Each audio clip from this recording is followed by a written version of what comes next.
Well, if you would join with me again, Ecclesiastes. This time we'll be in Ecclesiastes chapter number 4 as we're making our way through the book of Ecclesiastes.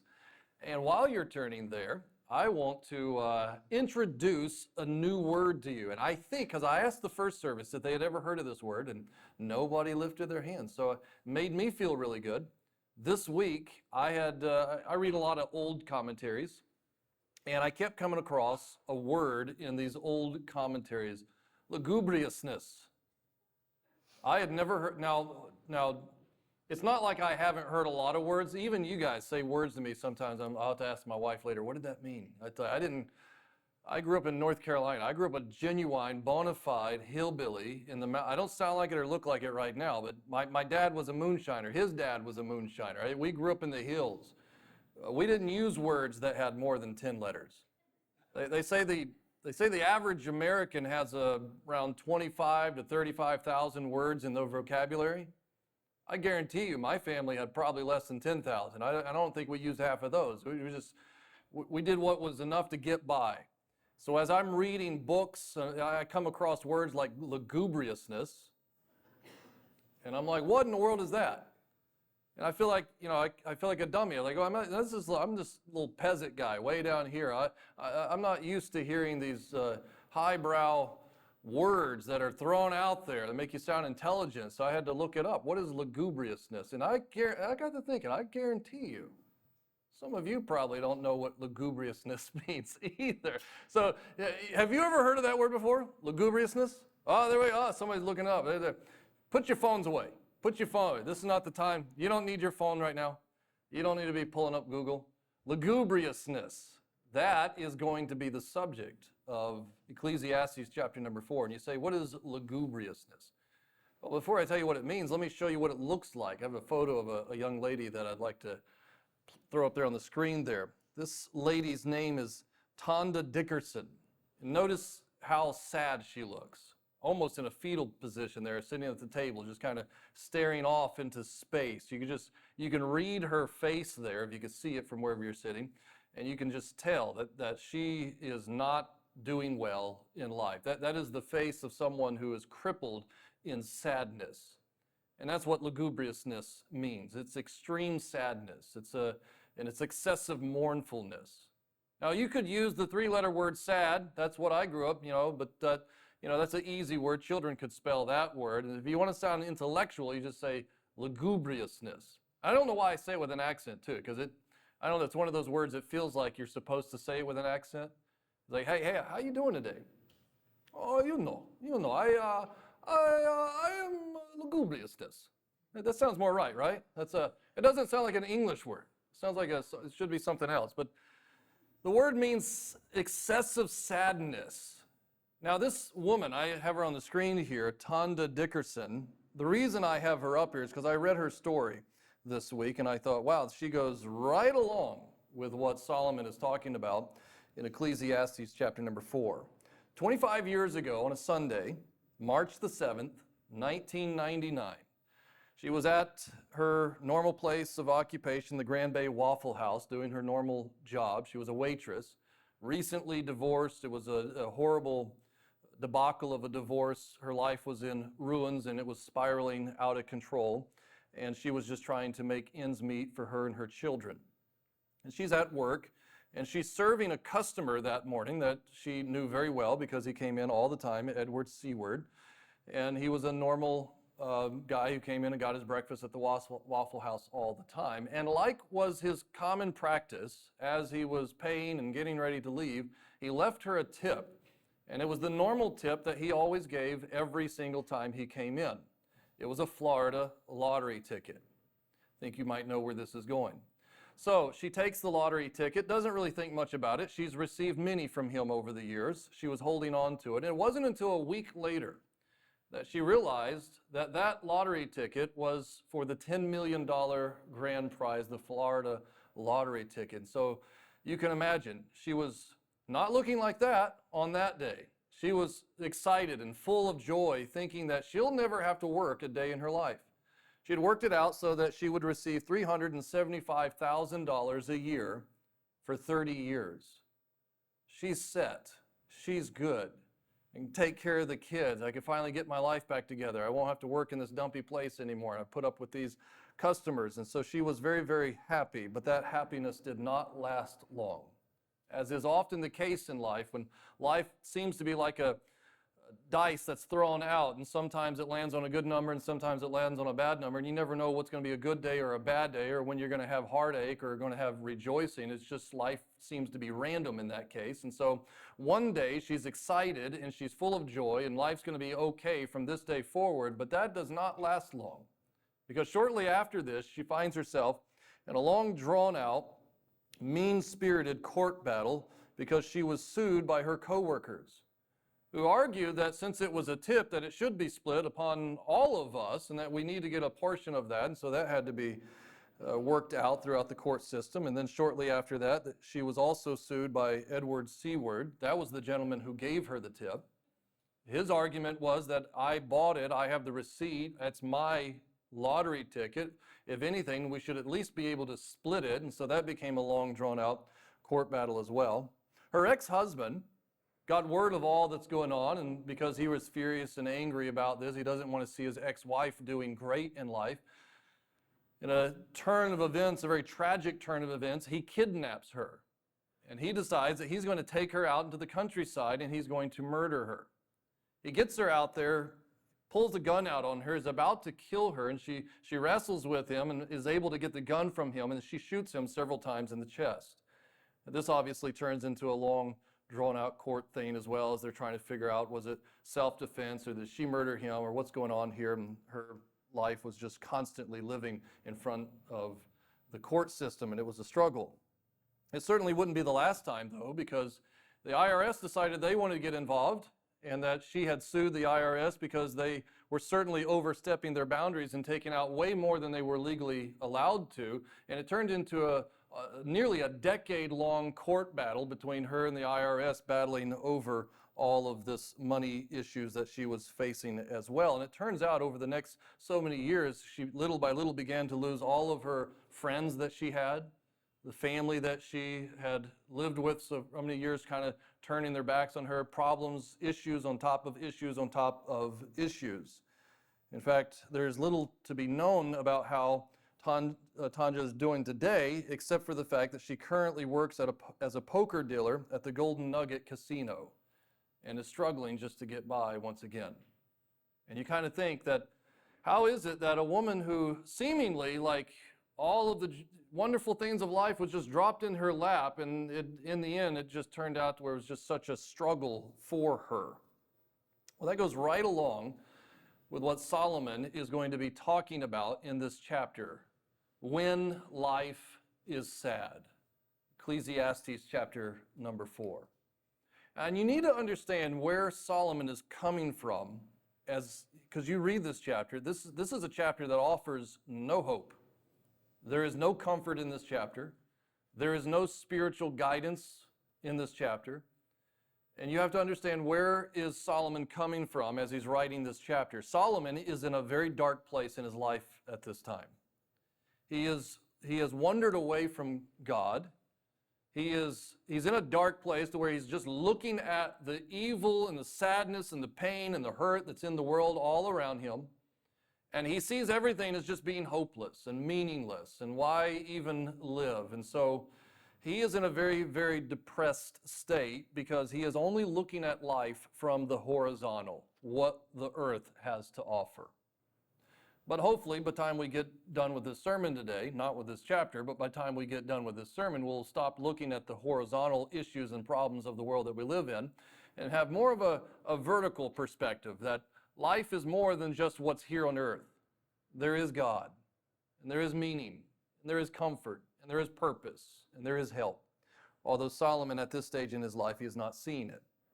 It's a very appropriate chapter, a very appropriate subject for us, lugubriousness, for us to be talking about today, because last Sunday, I think it was at the conclusion of the second service last Sunday, a gentleman came up to me after the service and said, I love the sermon, Pastor, I agree with what you said, I agree with the passage.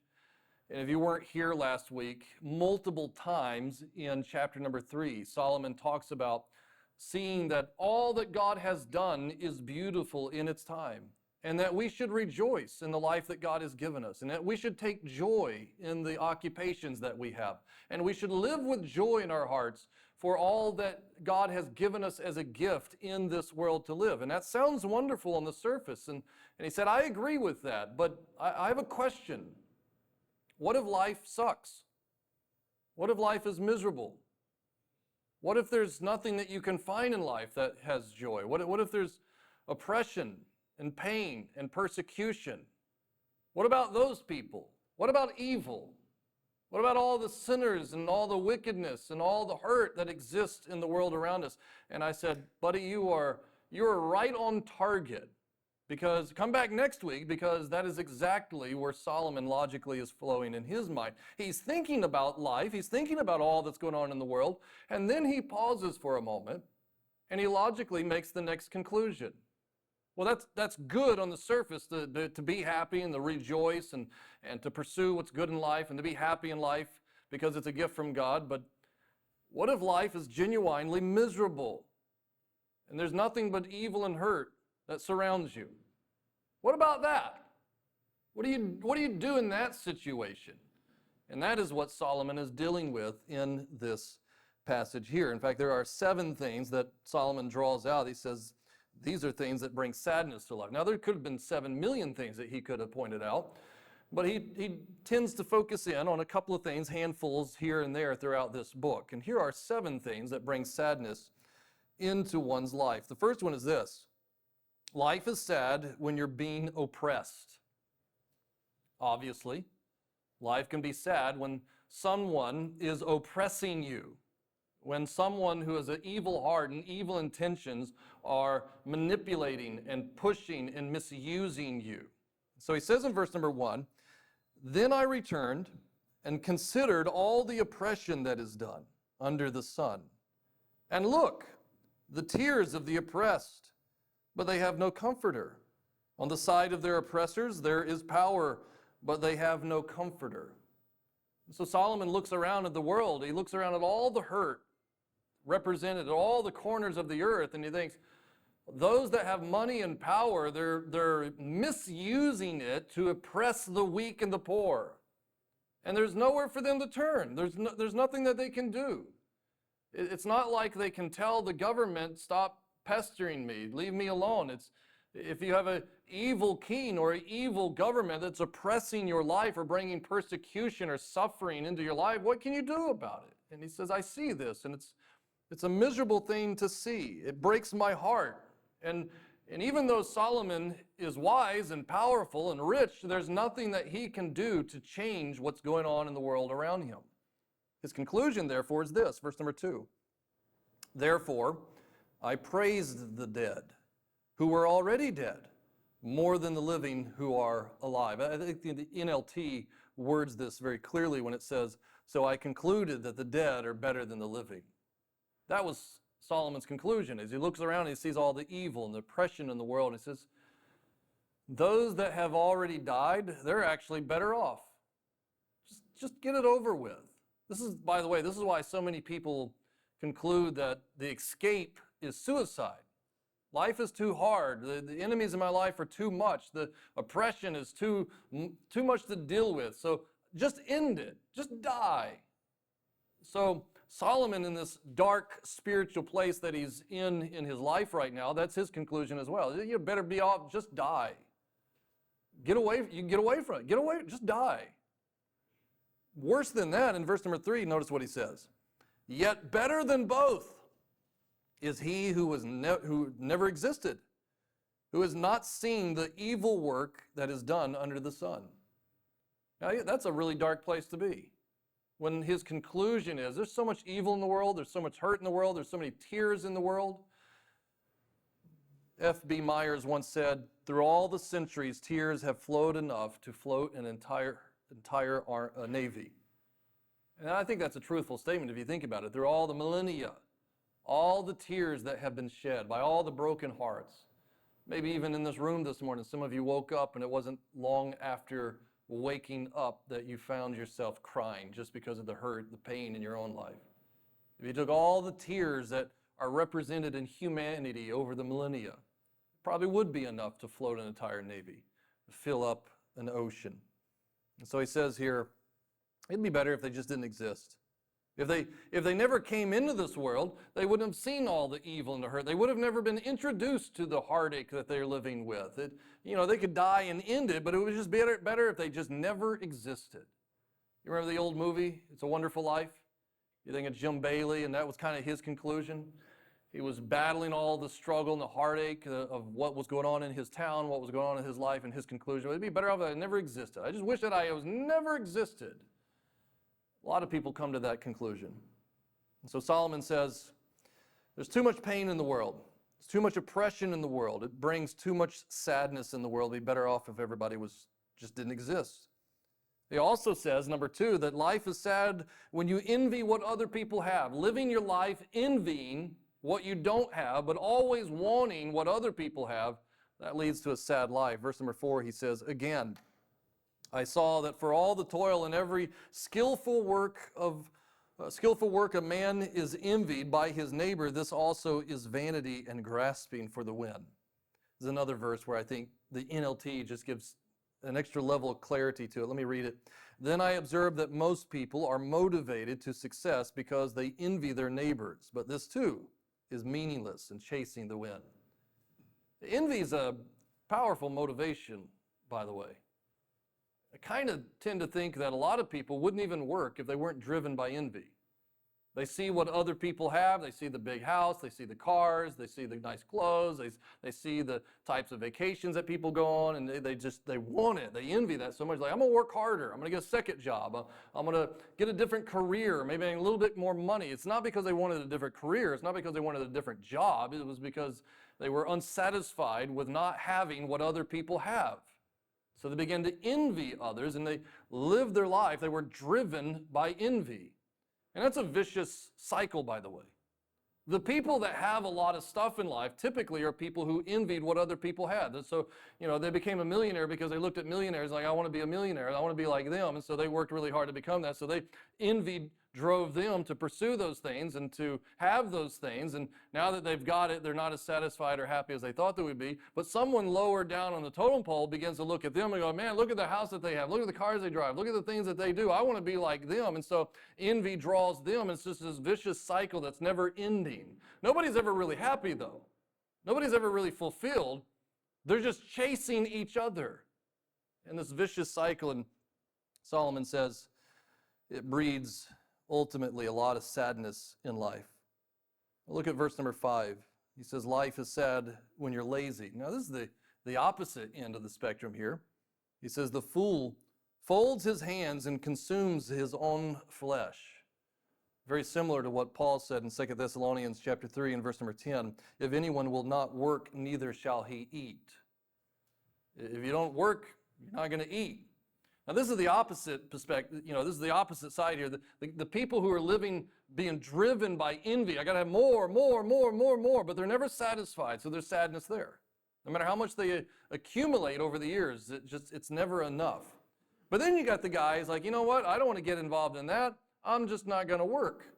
I'm going to let the government pay my bills. I'm going to sit at home. I'm going to watch TV, and I'm just going to, not get involved in that rat race. But then he ends up poor, not able to pay his bills, hardly able to put any food on the table. Some people end up homeless because they're lazy. And so they end up being sad as well. So Solomon, he does give some advice here, just from his perspective over the years. And since he is a wise man, he says in verse number 6, better a handful with quietness, or in other words, with peace in life. Better a handful with peace than both hands full together with toil and grasping for the wind. It's better to have a little bit in life, the essentials to life, food and clothing, a shelter, a place to live. It's better to have that with peace in your life than it is to have hands that are full of the abundance of life, and along with that, all of the trouble, all of the toil, all of the responsibility, all of the burden that it comes with. He said it'd be better just to have what you need in life than to carry with you all of the burden that wealth has with it, because that ultimately brings sadness too. It brings sadness. Number 4, he says that life is sad when you're living for selfish greed. Look at verse number 7. He says, "Then I returned and I saw vanity under the sun. There is one alone, without companion.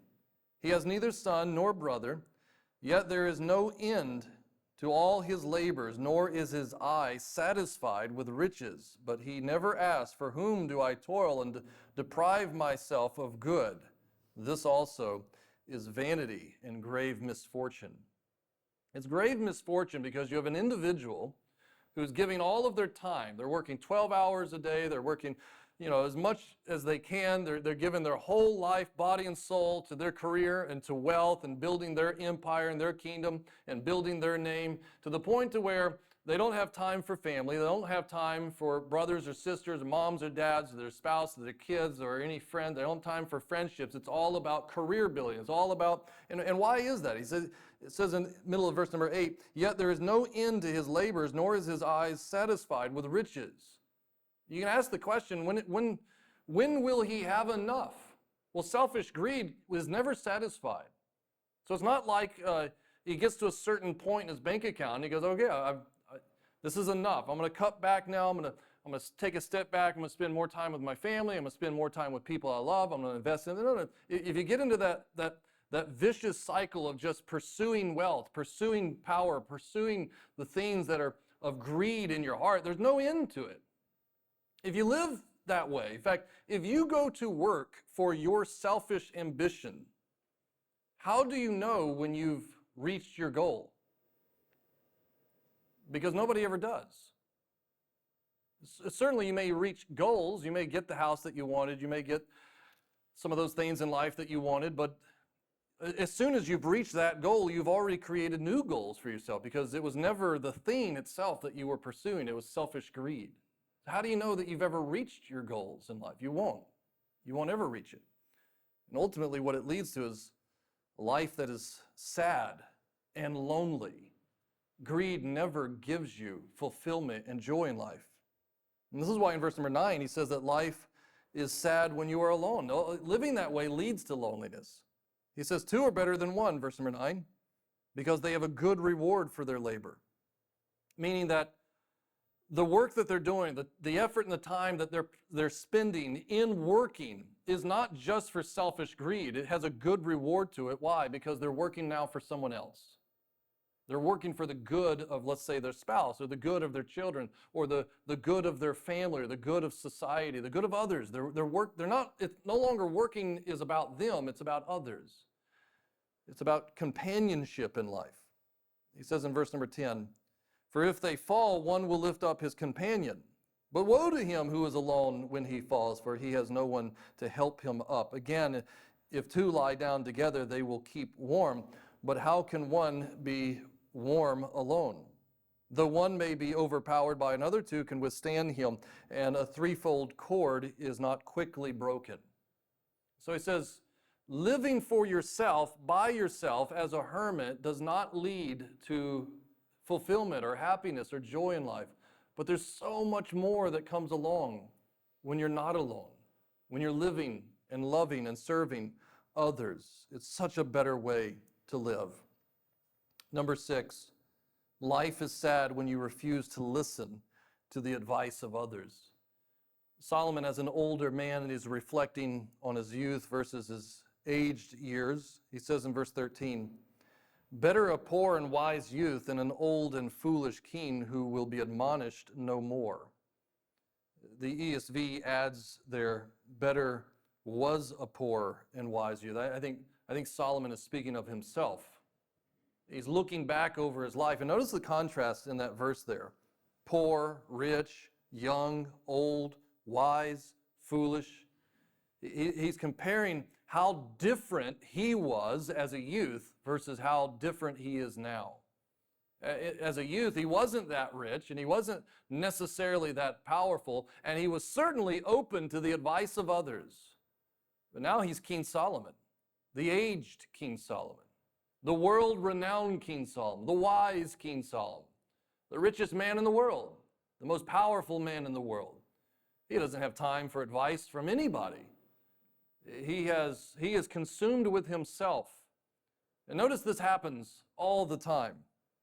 People who have money and power tend to elevate their own importance and their own knowledge and meaning in life. This is why so often you see, commercials. The commercials don't just pick some blue-collar, unknown, regular person off the street and say, hey, be part of the... No, they choose movie stars and famous sports players. They choose politicians and people that are known. They want someone that has notoriety to sell their product. Why is that? Well, because we just assume they're rich, they're powerful. Well, they must know more. And this is a natural tendency of people who get wealth and power. They tend to elevate themselves. Listen to what I have to say. I'm important. What I think matters. Well, why does what you think matter? Because I have money. So you need to listen to well, why should I listen to you? Well, because I'm powerful. So listen to me. Nothing is more embarrassing and ridiculous to me personally than to turn on the news and listen to Hollywood actors give advice on political matters or religious matters. They sound like fools when they speak. But why do they feel like, oh, I'm in a position where I can give advice to the world on everything? Because I have money and because I have fame. So you should listen to me. And this is what happens over and over again. It certainly happened with King Solomon here, where as a youth, he would at least listen to the advice of others, but as an old man, he doesn't care, doesn't have time for that. And this is a sad reality. I'm sure you've heard the term a time or two over the years that people who have, over time, have managed to gain wealth or power, particularly wealth, you hear this term, money changed you. You don't act the same, you don't talk the same, you don't live the same. Money changed you. Well, money does. Money changes people. It elevates their self-worth or their self-identity. They think that they're more important. They're smart. They may have been the dumbest person in the world, but now that they're wealthy, now it's like, hey, listen to me. I know what I'm talking about here. It just elevates us in a way that is inappropriate, and in the end, it brings great sadness into our life. Number 7, life is sad when you're old and forgotten. In verse 14, Solomon says, for he comes out of prison to be king, although he was born poor in his kingdom. In other words, even though this young man may have come out of prison, he can arise to the position of even being king. It says in verse number 15, I saw all the living who walked under the sun. They were with the second youth who stands in his place. There was no end of all the people over whom he was made king. Yet those who come afterward will not rejoice in him. Surely this also is vanity and grasping for the wind. This verse makes so much sense to me as you think about Solomon and as an aged man, thinking, the grave is not far away from me. And another generation is going to be born and live in the days ahead. Are they going to respect me as much as this generation respects me? Are they going to think of me the same way? And the answer is surely not. They'll forget. I've had conversations in recent months with my son. We'll talk about things, and I'll mention a famous person of the past, or mention a president by name. And you're like, well, who's that? Like, that's a president. It's like, you don't know who this person is. Like, everybody knows who this person is. But then I have to remind myself, generations come and generations go, and it won't be long before another generation forgets the people who were once powerful and well-known and whose names were plastered on the newspapers day in and day out. But that generation didn't grow up reading about that person. They don't know anything about that individual, and they just totally forget them. They disappear. Solomon says this is sad. This is sad to know that respect, that reverence, that rejoicing that people might have in you, that may be all gone within a generation or two. Well, look at that. We finished the chapter, didn't we? Please mark this in your calendars. Pastor Dan preached through an entire chapter of the Bible in a record-breaking speed. Unfortunately for you, we're nowhere near done with the sermon. You may have thought, oh, last verse. And I know the tradition of Pastor Dan, he just goes through and we get to the last verse and he's done. No. We're not done. We're nowhere near done. And I'll tell you why we're not done. We're not done because there was no hope given in this chapter. There was no comfort to your souls. There was no spiritual advice offered to you. It was a very dark, bleak, hopeless chapter. In fact, it was 16 verses of life sucks. You would be better off not existing. That is the message of Ecclesiastes chapter number 4. And if we had an individual that was in the last service here, not someone who comes to church, not someone who has read the scriptures. I should hope that Ecclesiastes chapter 4 was not his only introduction into the Bible. So I wanted to make it very clear to him. The Bible has much more to say than what Solomon said in this chapter. And I'll just say this. I'd like to rebuke Solomon. Go back to verse number 1. Go back to verse number 1. In verse number 1, 2 times, he's talking about the oppression. He's talking about the evil people in the world. 2 times in verse number 1, he says, and they had no comforter. They had no, what do you mean, Solomon? They had no comforter. Well, if your view of life is only what you see here on earth, then I suppose that's an accurate assessment. If you're only saying that, well, if I'm just looking around at earth, I can't find a comforter for these individuals. You're looking in the wrong place, Solomon. And I would just outright say, Solomon, you are wrong. You are dead wrong in saying that they have no comforter. It would do you well, Solomon, to go back to the writings of your father, King David, and listen to some of the wise spiritual statements of him. His father, King David, said in Psalm 23, of death, I will fear no evil, for you are with me, your rod and your staff, they comfort me.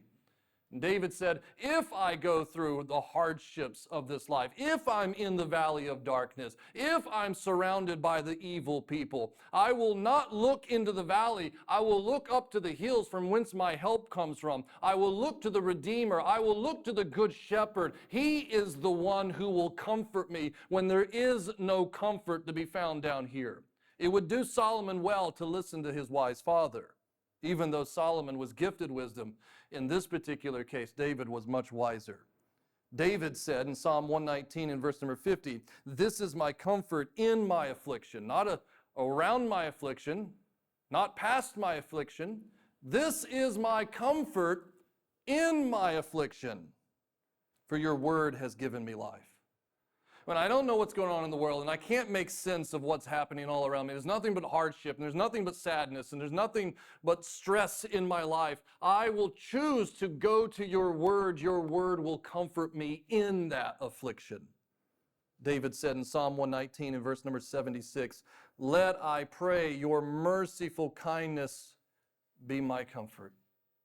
When his enemies want him dead, and when you have nations surrounding King David that are bringing conflict and stress and anxiety and pain and war all around him, he looks to his God in heaven and says, you are the only source of kindness. You are the only source of mercy. I pray, let you and you alone be my comfort. In Psalm 86, King David said, in the day of my trouble, I will call upon you, for you will answer me. Show me a sign for good, that those who hate me may see it and be ashamed, because you, Lord, have helped me and comforted me. When the oppressors are coming after me, God, I will look to you, because you are my comfort. You are the steady hand. You are that fixed star, so to speak, that I could always look to when there's nothing but chaos all around me. There is you, and you are good, and you are righteous, and your thoughts towards me are good, and you have a plan, and you have a purpose, and you are in control. And in the end, you will be the judge of those who are evil, and you will reward those who have pursued you and have focused their life on you. So it would do Solomon good to listen to the teachings and the truth that his own father, King David, had said. But it doesn't mean that evil doesn't exist. We all know that. Life will have bad days. and there will be evil that happens to you in your life. And you may look around and go, "What are you doing, God?" Which is always sad to me.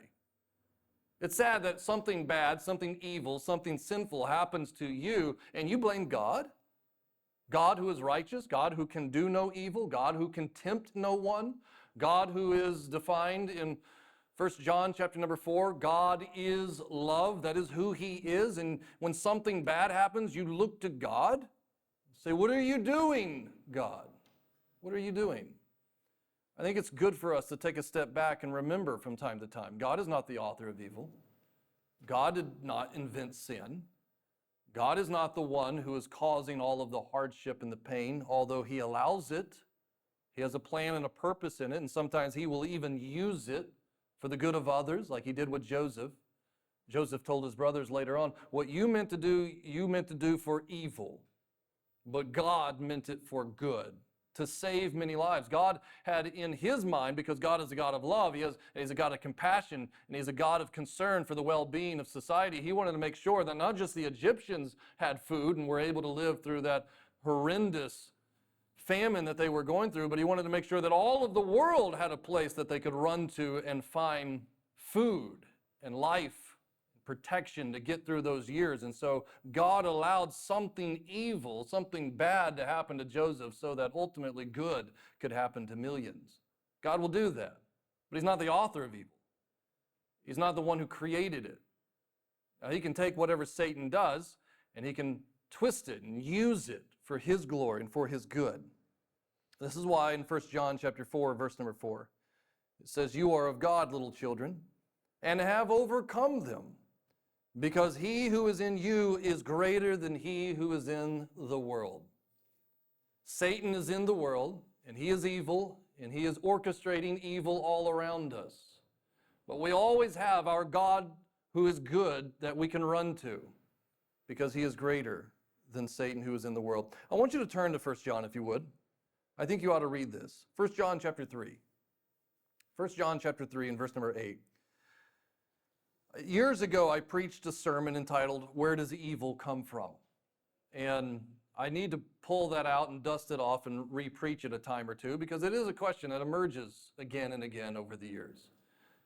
People ask the question, if God is sovereign and he's in control and nothing is without his control, where does evil come from? Or maybe they even ask the question, why doesn't he stop evil? If he could just snap his finger and all things would be removed and it would be nothing but good that exists, why does he not do that? The Bible has answers to all of those questions. There is no question that you can ask that the Bible hasn't given an answer to. But we don't have time for that this morning, but I do want to answer one question. Is God the author of evil, or is someone else? And the Bible gives us in a plurality of different passages the answer to that, but I'll have you look at one. 1 John chapter 3, verse number 8. He says, "For he who sins is of the devil." Pause there. Why would he say that if you sin, you are of the devil, you're of Satan? Well, because Satan is the origin of sin.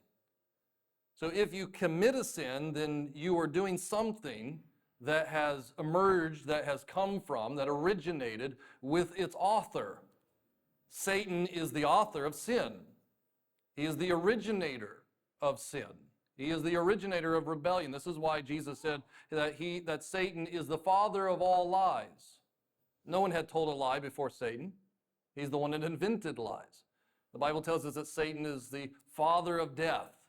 There was no death, there was no decay, there was no corruption apart from Satan.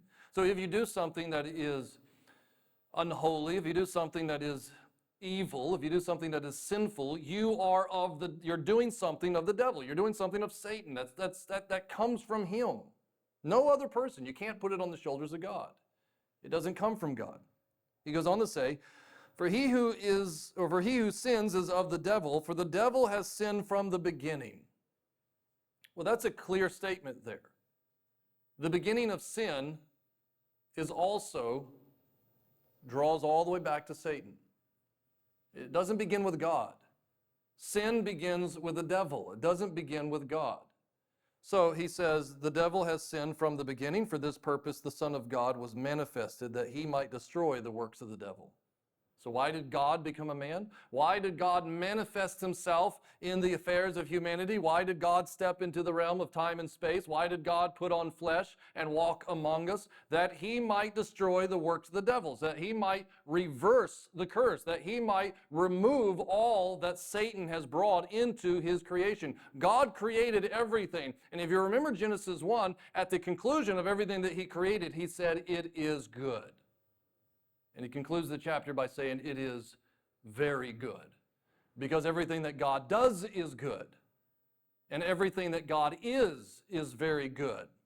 And it is Satan who corrupts. It is Satan who corrodes.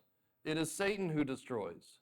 And Jesus, who is God manifest, interjected himself into the affairs of mankind to walk among us so that he might reverse the curse of mankind and the sin of Satan, and restore all things to its original status as good, very good. And so, don't get angry at God when things are evil in the world. Years ago, I remember, this is not in my notes, and I probably won't remember the details of this, but years ago I was reading about a man named Dan Baker. Maybe you've heard of him before. He is the president and the leader of Freedom from Religion. It is the largest association of atheists in the world. You've probably seen some of their billboards as you've driven around some larger cities. Certainly if you've watched the Super Bowl, you'll see some Freedom from Religion ads. They fund a ton of money into trying to help the entire world be free from religion. The interesting thing about Dan Baker is, at the age of 15, he gave his life to become an evangelist for God. For many, many years, he served as a pastor. He traveled all over the world preaching and teaching. He became well known. In fact, many of the people that he served side by side with, you would know them by name. They're household known names. He had written books. He had written songs. Some of those songs are still in circulation in the Christian world today. He still receives royalty from the songs that he wrote as a pastor. He was a well-known, well-respected pastor. He served for years as a passionate preacher of the gospel. He even said that he healed people in his ministry and did wonderful things in the name of Jesus Christ. But one day while serving, I think it was Africa, but don't mark me on that, he was in a third world country somewhere. And he was observing these young children that were suffering, and there was nothing but pain. And he looked at all the evil that was going on in the town around him, and he said he had a thought that day. How could God allow this to go on? If there was a God, he would have ended this. If he is loving, he would have stopped this. And Dan Baker said at that moment he realized, I've wasted my whole life preaching about Jesus, talking about the gospel. There's evil in the world. And if God was real, there would be no evil in the world. And from that day forward, he dedicated his entire existence to eradicating Christianity and all religions of the world. You see, the problem is this. Dan Baker looks around at the world and all the evil in it, and he has one of two options that he lays on the table. Either there's a God and he's evil, or there is no God and what exists is evil. But he never put into the equation that there is a devil and he's evil, and that God is on a mission to eradicate the devil and the works of the devil, and that's why Jesus has come into this world, to reverse the works of the devil. For some reason, we just always jump straight to the conclusion that God's the bad guy. Do away with him, ignore him, write him out of existence, and you'll do better. But that's not the answer. Satan is the author of all evil. He is the one that has brought brokenness, fallenness, decay, sin, death into this world. And it is Jesus who is the one who brings salvation, comfort, and life. So does evil exist? Absolutely. Is God the author of it? Of course not. So the answer to Solomon's question is this. While I give this to you, if you would, turn to 2 Corinthians chapter 1. 2 Corinthians chapter 1. We'll end with the reading of these verses. You see, Solomon was too busy looking around at all the evil that was going on under the sun, that he was too busy to look a little bit higher to see all of the good that was going on with God the Son. To realize that God had already given humanity, even in Solomon's day, a promise of a Messiah to come. And that a Savior would come. And that a reversal of all the evil in the world would be righteously dealt with. And that comfort and salvation would come to those who would put their faith and their trust in him. Solomon seemed to have forgotten that. But we do have comfort. And so when Solomon looks out to his audience and says, there was nothing but oppression in the world and no one had comfort, lies. That is not true. We all have access to comfort. We don't have to live in sadness. We don't have to live in the hurt and the pain of this world. Even in the hurt and the pain, we can have the comfort of God. And that's why he says, look down at your page there, 2 Corinthians chapter 1, verse number 3. Blessed be the God and Father of our Lord Jesus Christ, the Father of mercies and God of all comfort, who comforts us in our tribulations, that we may be able to comfort those who are in trouble with the comfort with which we ourselves are comforted by God. Notice how many times he talks about comfort in those two verses. When sadness is gripping us, remember there is a God of comfort. When pain is having its way with us, remember there is a God of comfort. When tribulation is wrecking our life, remember there is a God of comfort who understands. This is why the Bible tells us that Jesus was a man acquainted with grief. He knew what it was like to live in this life. He knew what it was like for the persecution. He knew what it was like to be rejected. He knew what it was like to live among evil people. Jesus understands the hurt and sad that you're going through. But Jesus constantly looked to the Father, the source of his comfort. He looked beyond what was going on in the world and the evil and the reign of Satan on this world, and he looked a little bit higher up to where God is on his throne, and he has a plan, he has a purpose, and he has an outcome for all things. And in the end, he wins. And the evil will be judged, and God will win. And so for us this morning, whatever it is that is burdening your heart, whatever sadness is bringing you down, you do not have to live there, and you do not have to have the same perspective as Solomon, that there is no comforter. Yes, there is a comforter. His name is Jesus Christ. And you can run to him right now. You can run to him at any time. No matter when you are burdened down, run to Christ, the great comforter, the great shepherd, who will lead you to a life of peace.